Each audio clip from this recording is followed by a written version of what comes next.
200 சைபர் அடிச்சு 20 கூட வர மாட்டேன் இன்னும் போட சொன்னாரு. 2 சீட்டு தான் வருவீங்க.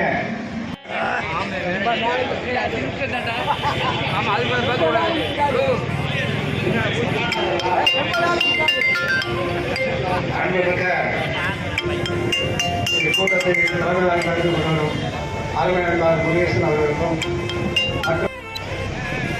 நம்ம மு.க. ஸ்டாலின் அவர்கள் முதல்வர் அவர்கள் தேர்தல் பிரச்சாரத்துக்கு முன்னால ஒரு உருவாக்கத்தை இவரால் உருவாக்குனார். அவருக்கு இருக்காரா இல்லையான்னு தெரியல, ஆனால் அவரால் உருவாக்குனாங்க. உருவாக்கிட்டு அவர் கேட்குற மாதிரி கேள்வி கேட்டு இவர் பதில் சொல்றார். ஏகப்பட்ட ரூபா நஷ்டம், தொழிலாளி பணத்தை செலவிட்டாங்க. பிராணன் பதவியை ஓய்வு பெற்ற தொழிலாளி ஒரு தொழிலாளி 50-30 வருஷம் வேலை பார்த்து ஓய்வு பெற்றிருப்பார் அப்படின்னா அவர் ஓய்வு பெறும்போது கல்யாணம், மனை கல்யாணம், வீட்டு கடனை ஏன்னா வச்சுட்டு இருப்பாரு.